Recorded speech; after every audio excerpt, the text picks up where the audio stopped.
Halo, kita kembali berjumpa dalam channel Kaliber. Kami akan selalu menyapa kawan Kaliber dan mengingatkan kami dalam konten ini akan memberikan kritikan-kritikan karena kami cinta pada negara, cinta sama rakyat. Kaliber perlu dijelaskan lagi oleh Mas Indra?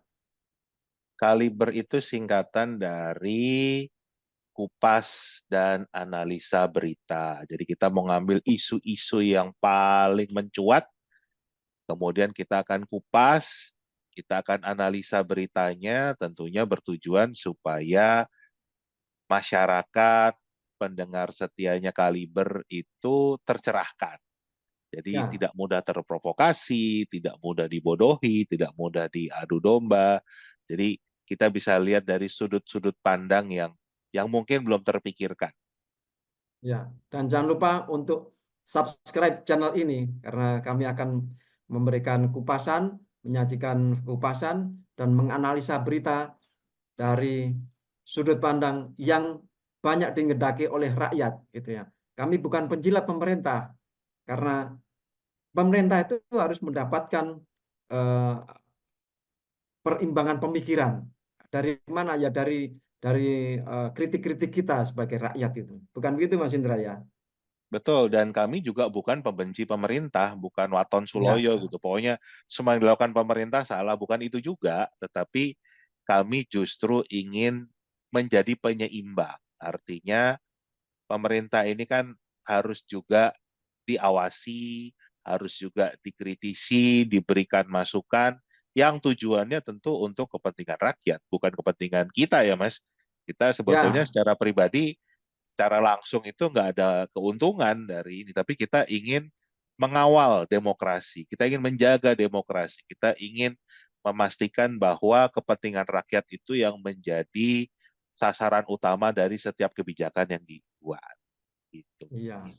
Nah, kenapa Nah, yang kita kritik pemerintah? Karena pemerintah itu kan pemegang atau pembuat kebijakan publik, gitu ya. betul. Itu yang kita jangan lupa kalau Indonesia ini negara demokrasi, jadi bukan dari turun-temurun kita berikan kewenangan untuk memerintah, tetapi kita yang memberikan mandat ke orang-orang yang kita tunjuk dan mandat itu bisa kita ambil kapanpun juga kalau kita anggap mereka tidak mampu melaksanakan mandat dari kita rakyat ini. Nah, hari ini kita Iya. mau bahas apa nih, Mas? Ini Mas, ini ngeri-ngeri sedap ini Mas. Apa tuh? Pemerintah mau menaikkan pajak ini, pajak PPN, pajak pertambahan nilai. Oh ya, itu berita di mana, Ini Mas? Biar nggak saya salah nih. baca dari kantor berita Antara ya, Oke. tanggalnya Jumat 8 Maret. Itu. Jadi Menteri Koordinator Bidang Perekonomian Erlangga Hartarto menyebutkan tarif pajak pertambahan nilai atau PPN naik menjadi 12% pada tahun 2025, tahun depan. Jadi sudah presiden baru ini nanti ya. Erlangga mengatakan aturan untuk kenaikan tarif PPN akan dibahas lebih lanjut dan dilaksanakan oleh pemerintah selanjutnya. Kita lihat masyarakat Indonesia sudah menjatuhkan pilihan. Pilihannya keberlanjutan. Tentu kalau keberlanjutan, berbagai program yang dicanangkan pemerintah akan dilanjutkan, termasuk kebijakan PPN 12%, gitu kata Menko Erlangga Hartarto. Ini menarik ini. Selain yang nggak menarik sih kenaikan pajaknya, tapi omongannya Menko Perekonomian ini yang menarik. Itu. Mas Indra, silakan komentar dulu. Ya, kembali setiap kebijakan itu kan kita lihat masuk akal atau enggak, ya kan? PPN ini kan pajak pertambahan nilai, jadi yang akan dikenakan pajak adalah setiap orang yang belanja. Setiap orang yang belanja, kita ke Pada setiap item berita, minimarket, iya, pada setiap item barang. iya, kita kita ke pasar, kita kemanapun kita belanja, itu pasti akan dikenakan pajak pertambahan nilai ini. Jadi otomatis harga akan naik kan? Ya, Otomatis ya. harga akan naik. Nah sekarang kita mau bandingkan sama negara-negara tetangga kita nih. PPN di Singapura itu cuma 7%. Hmm. PPN di Malaysia itu cuma 6%. Hmm. Nah, apakah kita memang punya Hmm. gaji 2 kali lipatnya dari orang Malaysia nih? Sehingga pajak barang pertambahan nilai ini VAT ya istilahnya value added tax itu dinaikkan menjadi 2 kali lipat dari negara tetangga kita. Kan itu yang kita coba berpikir secara logis dulu nih, sama-sama mikir nih. Kalau ternyata penghasilan kita jauh di bawah orang Malaysia, jauh di bawah orang Singapura, kenapa kita punya pajak yang jauh lebih tinggi? Kan itu yang harus Ya. kita kita pahami bersama. Nah, jangan-jangan memang kembali nih orang yang kita tunjuk sebagai eh, pembuat kebijakan, sebagai pemerintah, ternyata memang tidak mampu mengelola negara ini dengan baik. Ini kan akan memberatkan rakyat. Hmm. Nah, kalau Ya. Mas Edi melihatnya gimana nih? Kalau saya sebagai rakyat jelantah ini, oh bukan ya, jelantah itu minyak bekas ya. Rakyat jelantah itu kenaikan PPN itu kan pasti akan diikuti apa ya, kayak bola salju gitu ya. Jadi barang-barang pada naik. Terus kalau Otomatis kalau itu udah otomatis iya pasti barang naik gitu. barang-barang naik, gaji nggak naik, nah itu yang bahaya. Ya, Pendapatan per kapita orang itu nggak naik, itu yang bahaya. Nanti kriminalitas meningkat kayak gitu kan. ya, Terus korupsi, korupsi yang dilakukan oleh rakyat kecil misalnya. ya, Ngendit, ngendit itu apa ya? Ngendit itu ngambil yang kecil-kecil itu loh, Mas. Kalau ya, yang ya, korupsi itu kan konotasinya tuh orang-orang pemerintahan yang punya jabatan. Tapi kalau rakyat kecil itu ngentit namanya. Nah itu jadi kalau yang nggak kuat iman untuk menyangga susahnya kehidupan ini secara ekonomi itu mereka akan mengambil jalan pintas kan. Gimana caranya saya bikin saya belanja barang ini seharga 1.000 saya naikkan jadi 1.100 gitu misalnya yang bagian purchasing dan seterusnya itu nanti akan bergulir kayak gitu itu. Jadi menurut ya. saya itu eh, bukan cuman BPN yang 12% yang naik 2% itu. Kelihatannya kan kecil ya dari 10 ke 12 itu kecil itu besar itu. Besar nanti BBM juga naik. Apalagi BBM naik. Wah, loh sudah. Ya Oh, bisa kita ini sebelum PPN naik, ini beras sudah naik, ya kan? iya. BBM ini sudah diisukan akan naik karena juga subsidinya juga akan diambil buat membiayai makan siang gratis kan? Itu sudah ada Ah. beritanya juga. Jadi ya intinya akan terjadi inflasi kalau memang rencana Ah. ini betul dilakukan. Nah, itu apakah membuat rakyat lebih sejahtera atau membuat rakyat lebih menderita nih? Kalau rakyat menderita itu kan sebetulnya eh, gampang dikendalikan sebetulnya Mas ya. Apa? Kasih bansos Kamu saja gitu. menderita. Iya, kamu menderita. Ini aku kasih beras. Nah, kamu nurut aku ya, kayak gitu ya. Gitu. Iya, iya. Tapi bisa penderitaan itu bisa menimbulkan gejolak, gejolak sosial, gejolak apa namanya politik ini. Itu yang bahaya. Itu yang harus dipertimbangkan oleh pemerintah sejak awal sebelum mereka membuat kebijakan untuk menaikkan pajak, membuat kebijakan untuk menaikkan apa namanya harga BBM gitu. Ini yang ngerinya itu. Tapi Ya, yang menarik ini, ada Mas. Ya, hmm, gimana? ini ada satu hal lagi juga upaya apa ya pembodohan masyarakat sih.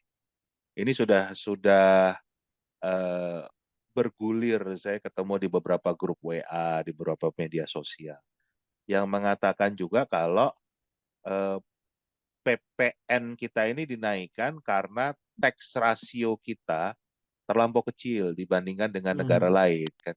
Hmm. Jadi ada pembodohan masyarakat lagi. Jadi tax ratio itu beda dengan tarif tax atau tax rate kan gitu.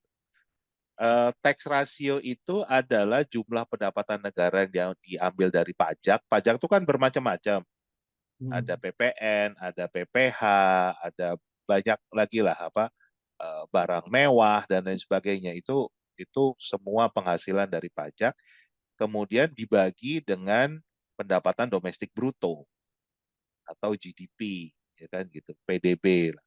Nah, itu untuk meningkatkan tax ratio itu bukan caranya bukan menaikkan PPN, tetapi justru kita harus membuat mekanisme bagaimana mereka yang penghasilannya tinggi itu akan dikenakan pajak yang lebih tinggi daripada yang masyarakat yang lebih penghasilannya rendah.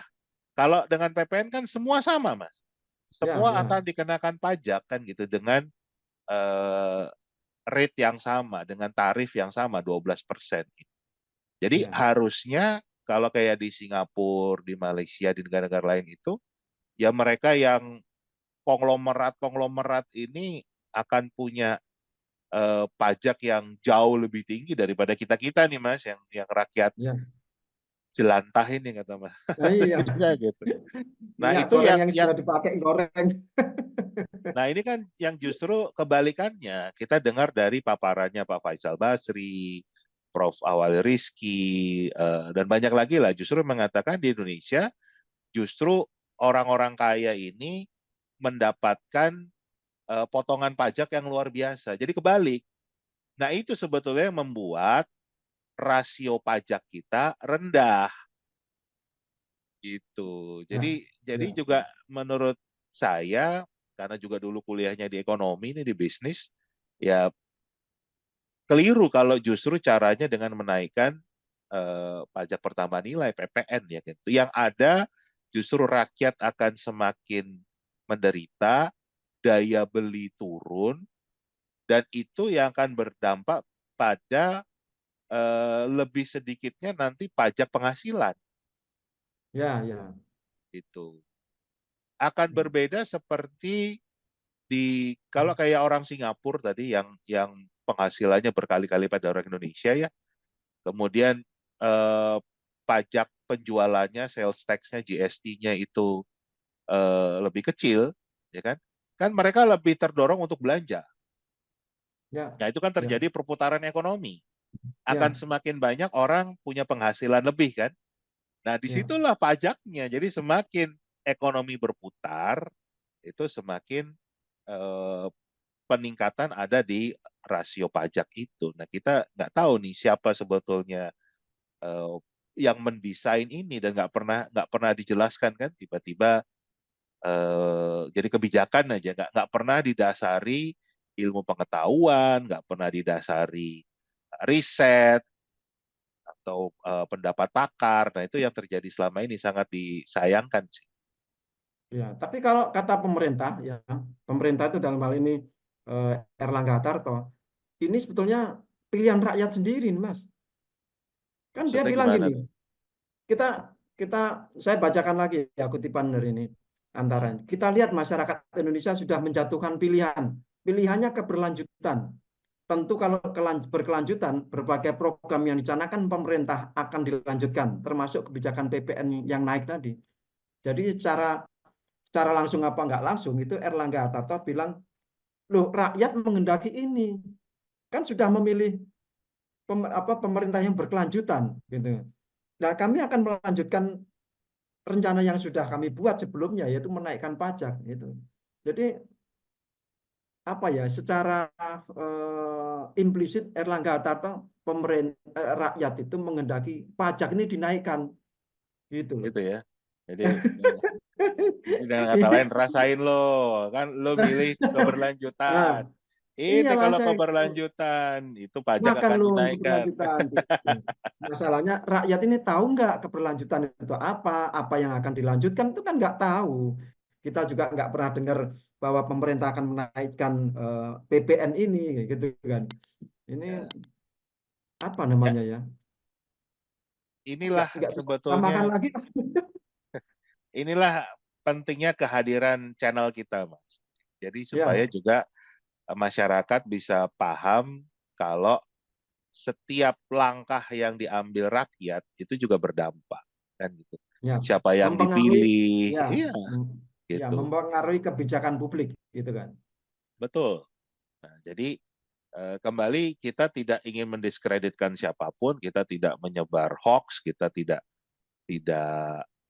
memfitnah siapapun, tetapi ya kalau beritanya bunyinya begitu, sebetulnya Pak Erlangga juga bagus menunjukkan ke rakyat, ya kan? Anda Ya, yang memilih keberlanjutan.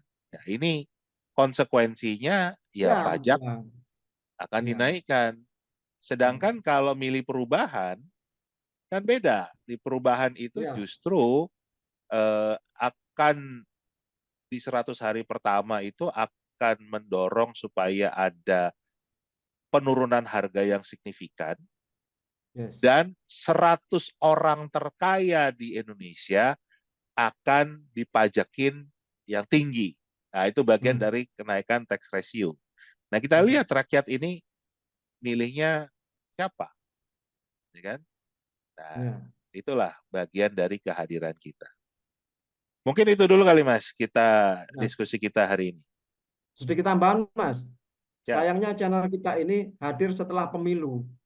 Jadi rakyat itu, rakyat sudah nyoblos, sudah menentukan pilihannya. Saya mau yang ini, katanya keberlanjutan. Ya ini sudah bagus, ini sudah keberlanjutan. Yang dilihat yang bagusnya yang mana gitu loh. ya, tapi kita nggak salah juga karena berita kenaikan PPN ini kan juga baru 8 Maret. Sudah Iya, sudah 3 minggu setelah pencoblosan kan gitu. Mungkin kalau sebelum pencoblosan Pak Menko nggak berani ngeluarin berita ini nih. ya. Karena kembali ya orang-orang seperti kita pasti akan muncul kan untuk mengkritisi kebijakan yang pada dasarnya akan membuat rakyat lebih terbebani, lebih Nah, menderita karena harga menjadi lebih mahal. Gitu. nah ini ngerinya gini lagi, Mas. Ini kalau saya sih selalu ngeri aja. Ngerinya nanti ada kebijakan-kebijakan lain, keputusan-keputusan lain itu yang akan di-announce gitu ya. Di-announce yang memberatkan rakyat. Ya kan sudah keberlanjutan gitu. Kita kan nggak tahu apa yang akan dilanjutkan itu. Itu yang patut kita tunggu ini.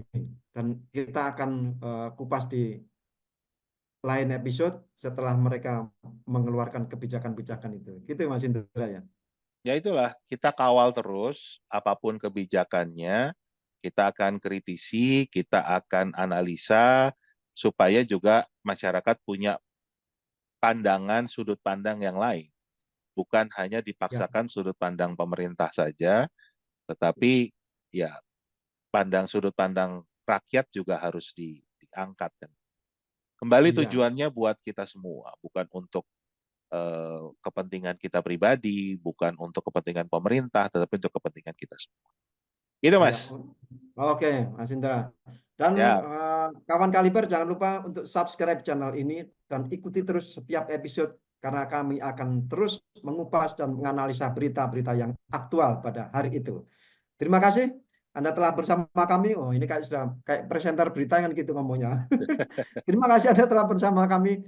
Sampai jumpa. sampai jumpa.